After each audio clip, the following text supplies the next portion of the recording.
नमस्कार, मैं नेहा जोशी। आप देख रहे हैं द फैक्ट इंडिया। 5 प्रदेशों में चुनाव का दौर है। आज 30 नवंबर तक 5 राज्यों में चुनावी प्रक्रिया पूरी हो चुकी है।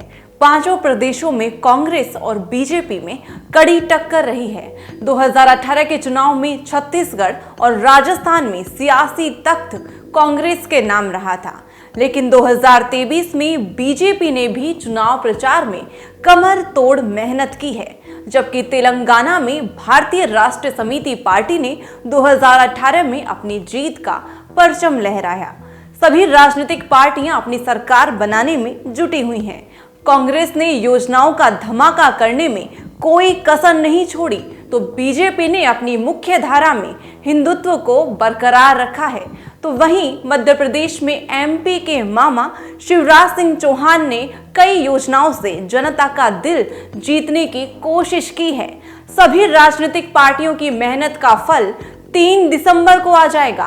किस राज्य में सियासी तख्त किस राजनीतिक पार्टी के हाथ लगेगा, ये परिणाम जल्द सामने होगा। लेकिन उससे पहले हमारे चैनल की ओर से सर्वे किया गया और क्या कहता है एग्जिट पोल, किसकी ताकत दिखा रहा है, ये मैं आपको बता देती हूँ।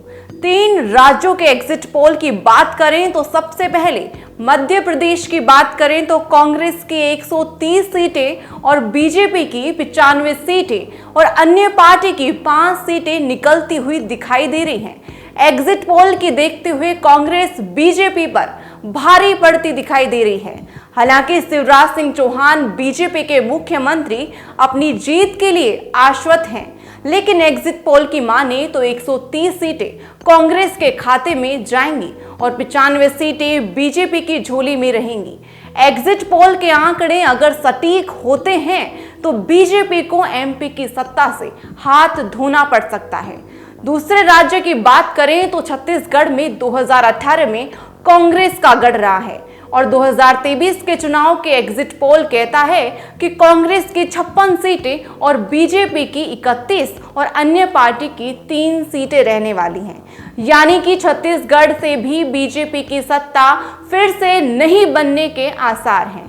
तेलंगाना राज्य में कांग्रेस की 62 सीटें और बीजेपी की 3 और बीआरएस की 48 और एआईएमआई की 6 सीटें आ सकती हैं। तो देखिए, मैंने आपको 3 राज्यों की सियासत के हालात दिखाए हैं, जिसमें एग्जिट पोल में कांग्रेस सभी पार्टियों पर भारी पड़ती दिखाई दे रही है।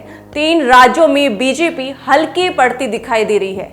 लेकिन सबसे बड़ी सियासत तो अब शुरू होगी।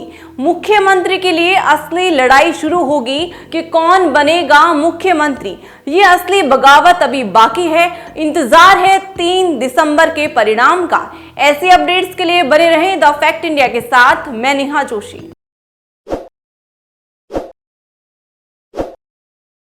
ताज़ा खबरों के लिए विजिट करें द फैक्ट इंडिया की वेबसाइट और डाउनलोड करें द फैक्ट इंडिया ऐप।